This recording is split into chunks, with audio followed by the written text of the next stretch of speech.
The Maitri Upanishad in simple English, presented by Svayam Prakash Sharma. The Maitri Upanishad is also called the Maitri Upanishad, and it belongs to the Maitri branch of the Krishna or the Black Yajur Veda. In some texts, the Upanishad is assigned to the Sama Veda. Here, Maitri is the principal teacher. The Upanishad consists of 7 chapters. We have a reference to the Trimurti conception of Brahma, Vishnu and Shiv. These 3 forms being traced to the 3 gunas, Rajas, Sattva and Tamas. The illusory and temporary nature of the world, knowledge, austerity and meditation, the individual soul and the great Atma, worship of various gods, the mystic word Om are some of the subjects discussed here. According to Ram Tirth, a renowned commentator, the purpose of this Upanishad is to show that rituals and ceremonial works, to the extent that they contribute to produce the knowledge of the Supreme Self, are themselves indirect causes of the highest end of man. Being large in size, the Upanishad is presented in 7 parts. The Upanishad. A sacrifice to Brahm is the lighting of the sacrificial fire as the ancients did in times gone by. Therefore, after having lit the fire, the sacrificer should meditate on the self, on the Atma. The sacrifice then becomes complete and flawless.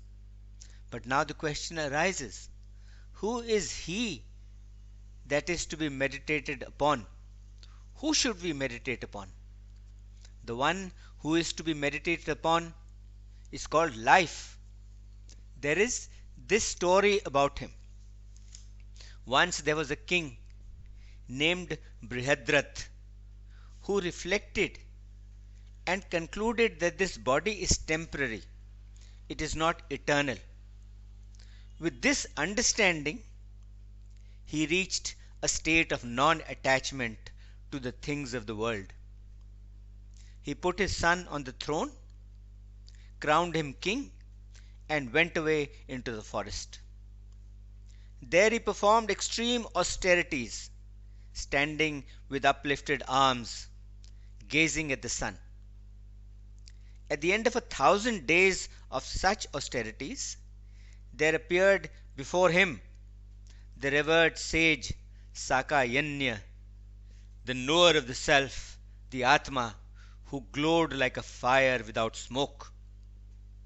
The sage said to the king, "Arise, O king, choose a boon." The king bowed to the sage and said, "O revered one, I do not know the self, the Atma. We have heard that you know its nature. So please tell it to us." The sage replied, "O king, such questions used to be asked in former times. This question of yours is very difficult to answer. So please choose some other desire." But the king was bent on learning about the self.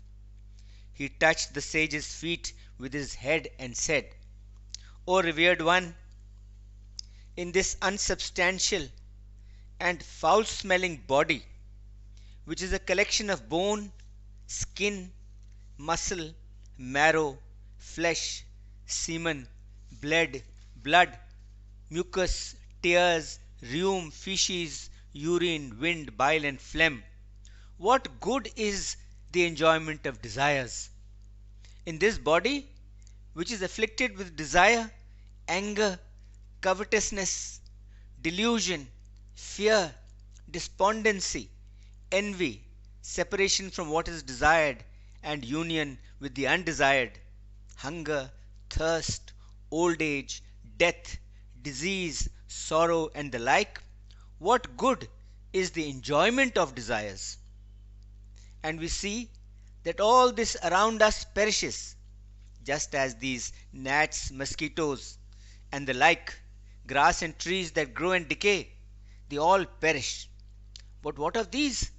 There were others much superior to these, great warriors, some of whom were rulers of the world, such as Sudyum, Bhuridyum, Indridyum, Kuvalasya, Yavanasya, Vadrasva, Ashvapati, Shashibindu, Harishchandra, Ambarish, Ananat, Saryati, Yayati, Anaranya, Uksena, and many others.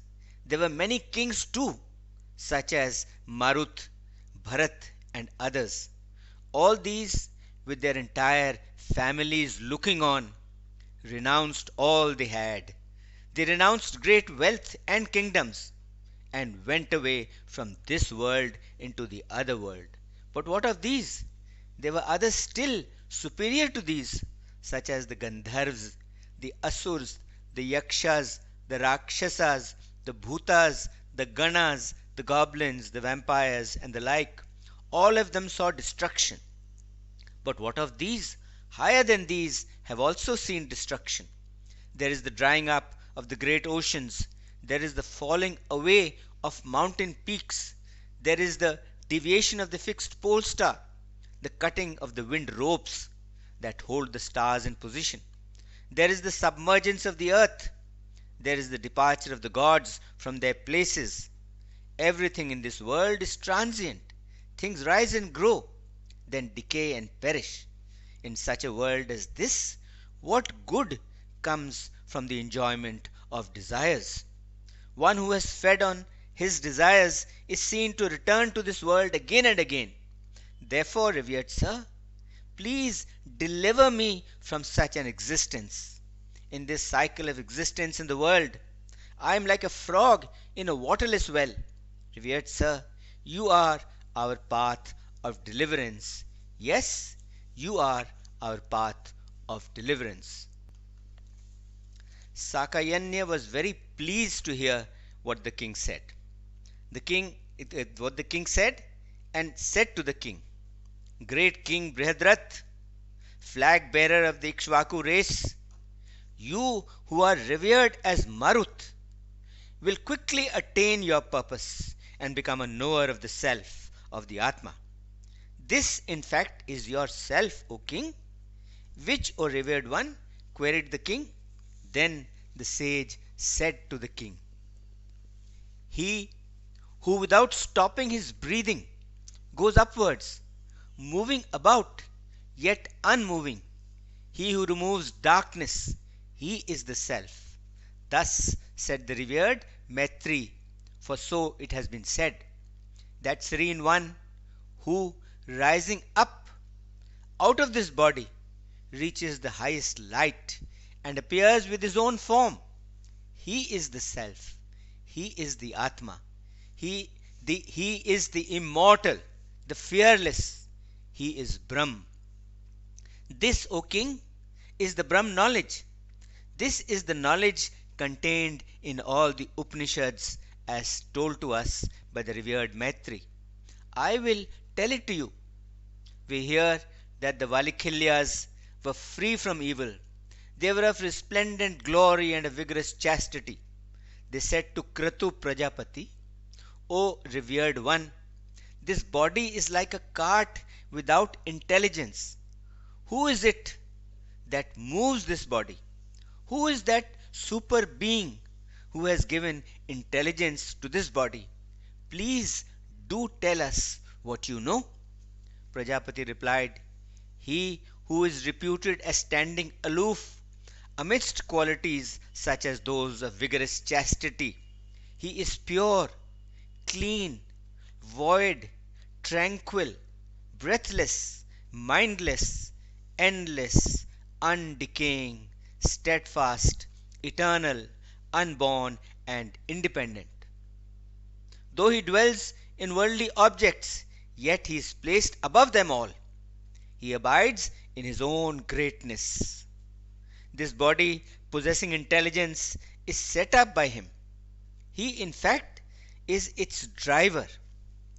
They then asked Prajapati, Revered sir, by this kind of desireless being, how is this body set up as possessing intelligence? Or in other words, how exactly is the self its mover? Prajapati replied, that subtle, ungraspable, invisible, called the person. He dwells here in this body, with just a small part of himself, with awareness of previous happenings, just as a man who is fast asleep wakes up on his own, remembering everything. Now, that part of him which is entirely intelligent in every person, that part assuredly is the spirit, is the self. This spirit, this self, is the knower of the body. It has the marks of conception, of determination, of self love, and of Prajapati called Vishwa. This body is set up by this self as intelligence, as possessed of intelligence, or in other words, this one is the mover of this body. Then they said to Prajapati, revered sir, if by this kind of desireless being, this sort of thing, this lifeless body is set up as possessing intelligence, it is still not clear as to how this one is its mover. Prajapati replied, in fact, before creation, in the beginning, the Lord of creatures, Prajapati, stood all alone. Being all alone, he had no happiness. He then meditated on himself and created many offspring. He saw that the offspring he had created were like stone, without life, without understanding, standing like pillars. Seeing them as such, he had no happiness. He then thought to himself, let me enter into my offspring to enlighten them. So he made himself like air and tried to enter into them. Being one, he could not do so. So he divided himself into 5 kinds of air: Pran, Apan, Saman, Udan, and Vyan. The breath which rises upwards is the Pran air. The breath which moves downwards is the Apan air. The breath by which these two are supplied is the Vyan air. That breath which carries gross elements of food to the Apan air and distributes the subtle elements in each limb is called the Saman breath. Saman breath is a higher form of Vyan air, and between Saman and Vyan is the production of Udan breath. That breath which brings up or carries down what has been drunk and eaten is the Udan air, the Udan breath. The Upamsu and the Antaryam are the 2 grihas, or the 2 vessels for holding the som juice.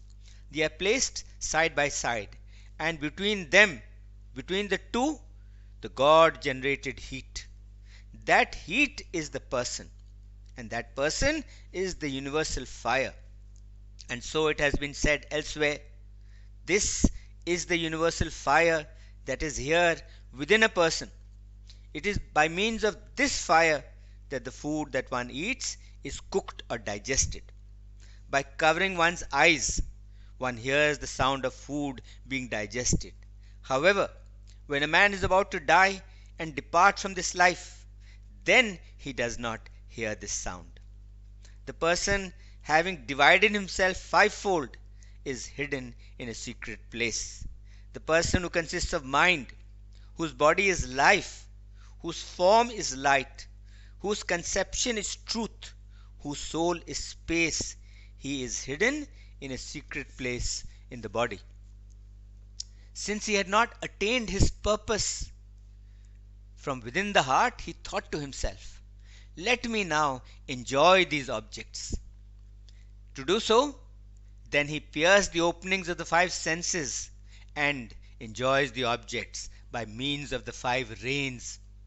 These 5 reins are his organs of perception. His horses are the organs of action. His body is his chariot. The whip is made up of one's character.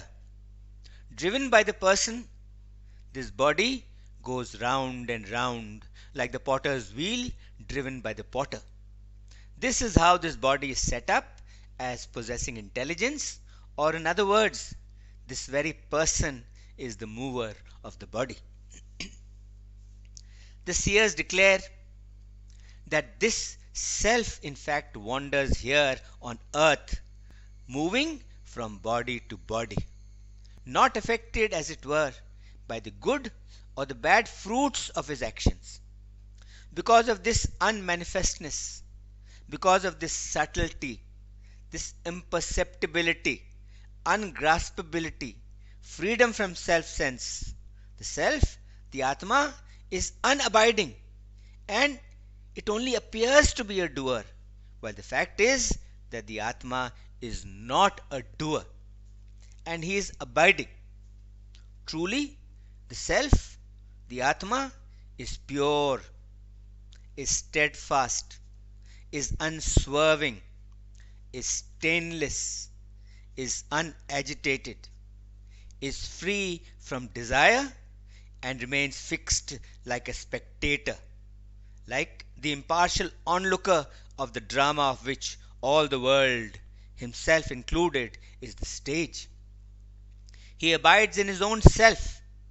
As an enjoyer of righteous and good work, he covers himself with a veil made of qualities, but he always remains fixed. Yes, he always remains fixed. This brings us to the end of part 1 of 7 of Maitri Upanishad. Om Shanti Shanti Shanti Om.